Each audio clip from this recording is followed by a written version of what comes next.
को देखा तो लक्ष्मण जी से कहा, तात जनक तनया यह सोई, धनुष यज्ञ जहि कारण होई, पूजन गौरी सखी ले आई, करत प्रकाश फिर फुलवाई। कि सुनो तात, सुनो भाई, ये वही जनक सुता है, जनक की बेटी है, जिनके कारण की धनुष यज्ञ होने जा रहा है और गौरी पूजन के लिए सखियां उनको लेने आई है। देखिए ये सारी बातें जो है, उसके तुरंत बाद सीता ने जब देखा, थके नयन रघुपति छवि देखी, पलकहूं हूं परिहरि निमेषे।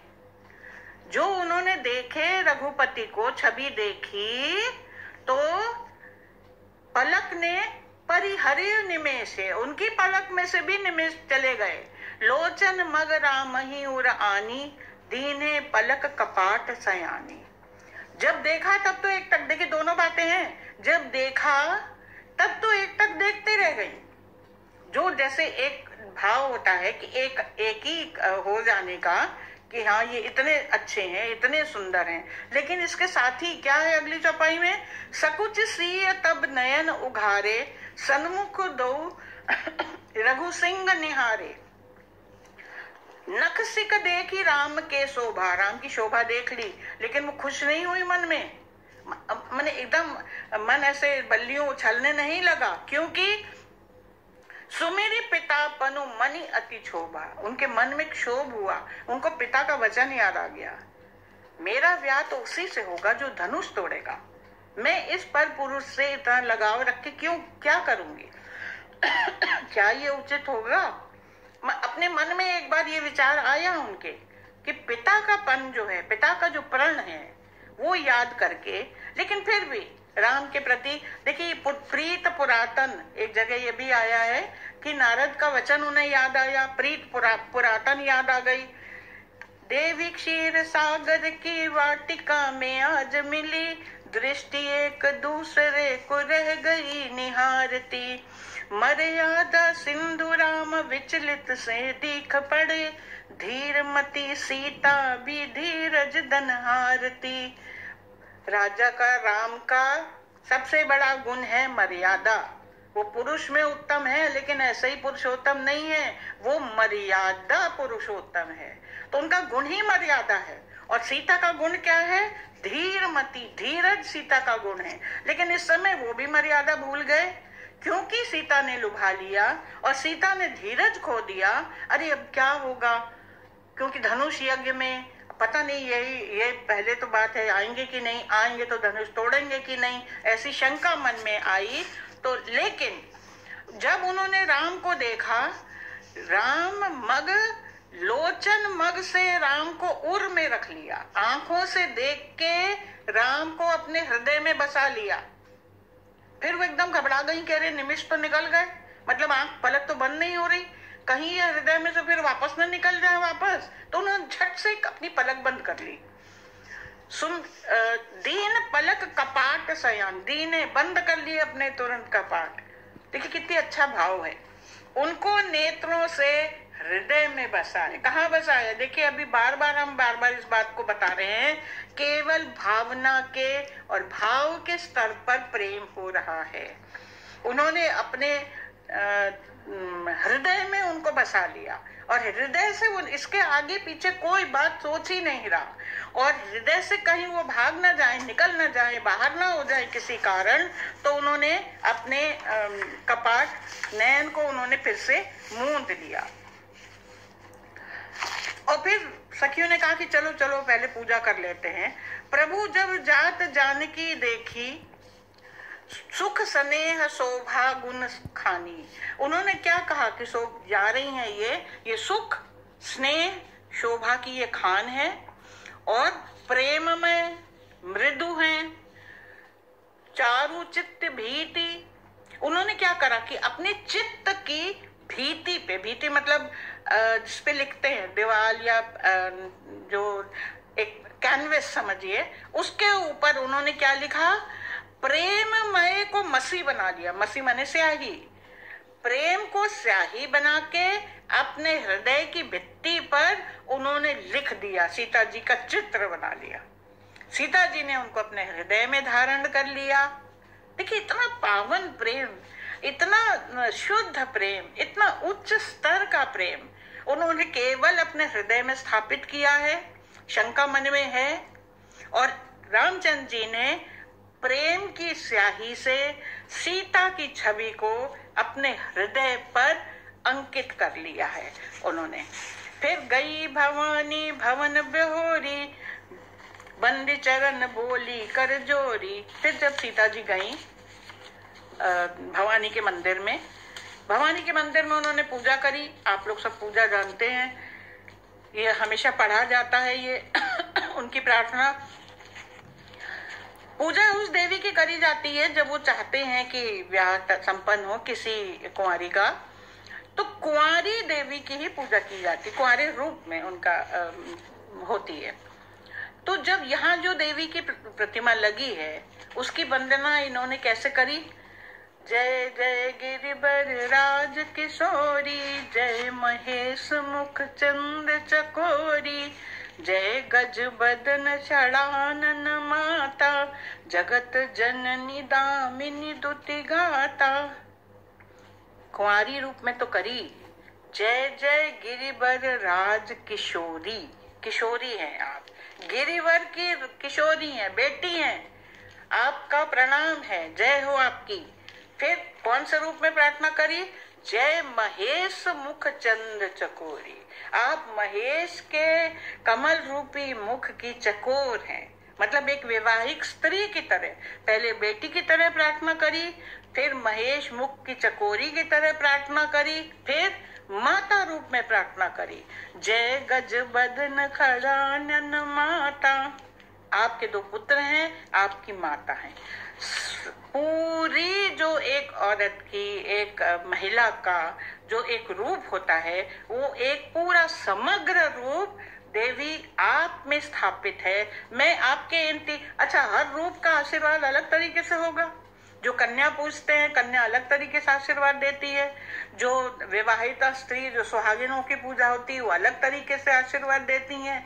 जो माता रूप में पूजा होती है, माताएं अलग तरीके से आशीर्वाद देती हैं। हमने आप में ये तीनों रूप देखा है।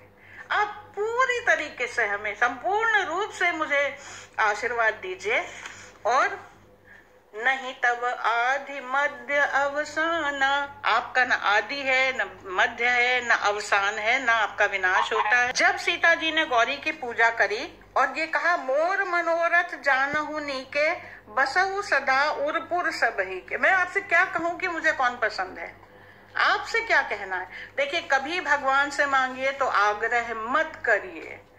वो जानता है कि आपको क्या चाहिए। आप कहते नहीं हमें तो यही चाहिए, यही, आप उसके लायक है कि नहीं। सबसे पहले सीता ने ये कहा था, आप देख लीजिए कि मैं, मेरे उपयोग, मेरे लायक जो कुछ है वो मुझे दीजिए। जो मेरे लायक है ही नहीं, मैं ऐसा चीज आपसे नहीं मांगूंगी। तो यहाँ भी वो कह रही, मैं आपसे क्या कहूँ, आप तो सबके हृदय में रहती हैं, आप जानती हैं कि मेरे लिए क्या सही है। और फिर जब भवानी खुश हुई, उन्होंने आशीर्वाद दिया और इनको ऐसा लगा कि मूरत मुस्कुरा रही है। मुस्कुरा रही का मतलब है कि उन्होंने क्या कहा, मन जाहि राचे मिले ही सोबर, सहज सुंदर सावरो, करुणा निधान सुजानशील, स्नेह जानत रावरो। आपको ऐसा वर मिलेगा, ये सारी चीजें तो ठीक है, वो सुंदर है, सहज है,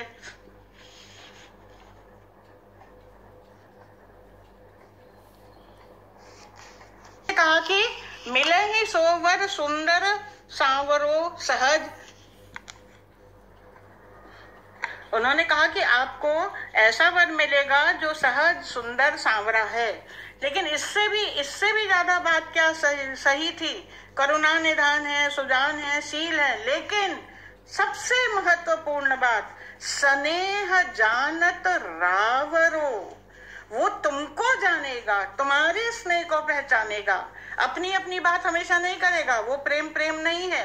वो ऐसा प्रेम करेगा कि तुम्हारे सहज बात को वो मान देगा। और इस तरीके से प्रार्थना करके पुष्प वाटिका से निकल के सुमन पाई मुनि पूजा कीनी। जब रामचंद्र जी फिर जब वो तो खैर खुश होकर के वो चली अपना वापस अपने घर पहुंच गई। रामचंद्र जी जब गुरु के पास गए, उन्होंने गुरु को सबसे पहले बता दी सब बात कि हमको पुष्प तो दिए, हमें वाटिका में वो मिली थी। गुरु समीत गवने दो भाई, राम कहा सब कौसुक पाही, सरल स्वभाव छुअत नहीं सरेल स्वभाव छुअत छल नहीं। उनके कोई छल कपट नहीं। उन्होंने कौशिक मुनि से, विश्वामित्र से सब कह दिया कि वहां सीता मिली थी, वहां पे एक राजकुमारी थी, बहुत मेरे हृदय में कुछ विचलित हो रही। फिर मुनि ने क्या आशीर्वाद दिया ऋषि ने, सफल मनोरथ हों तुम्हारे, राम लखन सुनी भये सुखारे। राम लक्ष्मण इसको सुन के बहुत खुश हुए और ये कहा कि सफल मनोरथ होई तुम्हारा। हम जान रहे हैं कि तुम्हारे हृदय में प्रेम का उमंग है, तो हम आशीर्वाद देते हैं कि तुम्हारे मनोरथ पूरे होंगे। रामचंद्र जी नहीं जानते कि कैसे होंगे। उनको ये पता है कि सीता का विवाह धनुष के टूटने के अधीन है, लेकिन गुरु ने कहा है तो वो मन में खुश हुए। उन्होंने रात को लक्ष्मण जी से कहा कि मेरे मन में पता नहीं क्यों रघुवंशियों का हृदय तो स्थिर रहता है, इसमें ऐसा लगता किसी ने कंकड़ी डाल दी है, उसमें लहर उठ रही है एकदम से पूरी, तो विचलित मुझे लग रहा है। तो लक्ष्मण जी खुश हुए, बोले चलिए फिर आपकी तो इच्छा पूरी हो जाएगी। अभी आप चंद्रमा को इसीलिए निहार रहे हैं, सीता की याद आ रही है। तो रामचंद्र जी ने कहा नहीं, सीता इतनी सुंदर है कि चंद्रमा उनके आगे कुछ नहीं है। चंद्रमा में तो कलंक है, चंद्रमा तो घटता बढ़ता रहता है, उसके सारे दोष गिना दिए उन्होंने कि नहीं, मुझे चंद्रमा को देख के ये लग रहा है कि शीतल है। बस उस चंद्रमा को मैं देख रहा हूँ ये सोच के कि इसी चंद्रमा को सीता देख रही होगी, इसलिए मैं चंद्रमा को देख रहा हूँ। और इसलिए वो इतना प्रेम हृदय में उमड़ने के बावजूद वो उत्तेजित नहीं हुए, उन्होंने कोई ऐसी प्रतिक्रिया ऐसी नहीं दी, केवल अपनी इच्छाएं अपने भाई से, अपने गुरु से, सबसे उन्होंने बता दी। और मुदित मन में खुश है, प्रसन्न है। लेकिन इसके आगे की सोचने लगे कि हाय कैसे होगा, अब क्या होगा, अब क्या करेंगे, अब कहाँ मिलेंगे, कुछ नहीं। वो बिल्कुल शांत, और यही मर्यादा पुरुषोत्तम की बड़ाई है, उनका बड़प्पन है। और आगे फिर अगले दिन, क्योंकि गुरु का आशीर्वाद तो मिल ही गया, अगले दिन जब गुरु ने को निमंत्रण मिला और इनको राजा ने बुलाया कि आप आइए धनुष यज्ञ में, तो गुरु की आज्ञा से ये धनुष यज्ञ में गए। लेकिन इनको ये नहीं पता था कि वहां पे क्या होगा। इनको ये मालूम है कि देश विदेश के सब राजा आएंगे, केवल इतना मालूम है। और अभी जो एक स्थिर भाव सीता को देख के मन में आया, वो भाव इनके हृदय में स्थापित है, उससे अधिक कुछ नहीं और उससे कम भी कुछ नहीं, क्योंकि वो इतना आनंद इनको दे रहा है कि वो उसकी महत्ता से बड़े प्रसन्न है। तो मर्यादा पुरुषोत्तम श्री राम ने अपने पुष्प वाटिका में सीता मिलन को भी इतनी मर्यादा से निभाया। और आप लोग जब भी इसका अध्ययन करें तो हर शब्द को ध्यान से पढ़ें और समझें और उसकी खूबसूरती को, उसकी सुंदरता को, उसके जानने का प्रयास, किसमें मिठास है इस प्यार में। ये जो प्यार, अभी प्रेम कह भी नहीं सकते उसको, केवल एक आकर्षण में इतनी खूबसूरती है, इतना मीठापन है, इतनी शांति है, वो उद्वेग नहीं है कि विचलित कोई हो जाए। तो इतनी शांति मर्यादा पुरुषोत्तम राम में ही हो सकती है। तो उनके प्रेम को, धन्यता को, उनके प्रेम को नमस्कार करते हुए हम लोग आज का अपना यहीं पे आज का कार्यक्रम समाप्त करते हैं। धन्यवाद।